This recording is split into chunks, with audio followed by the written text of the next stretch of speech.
আপনি যদি ঘুম থেকে উঠে খুব সুন্দরভাবে আপনার সামনে নাস্তা রাখা হয়, আপনি আবার বেডে শুয়ে থাকলেন, টিভি দেখলেন, দুপুরে খাবারটা রাখা হলো, বিকালে একটু ঘুরে আসলেন, সন্ধ্যায় ব্রেক নাস্তা দেওয়া হলো, আবার রাত্রে আপনার সামনে ডিনার হয়ে গেল, তাহলে আপনার লাইফের মূল্যটা কি থাকলো?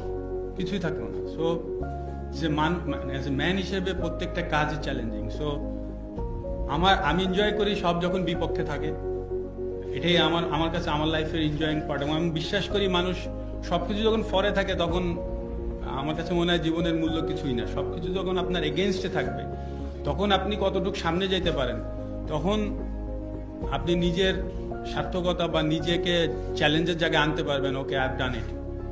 এবং সেটা আপনার পরিবার বা আপনার সাথে যারা থাকে তাদের জন্য একটা লেসন হতে পারে, রাদার দেন আপনি খুব আরামে জীবনটা পাচ্ছেন।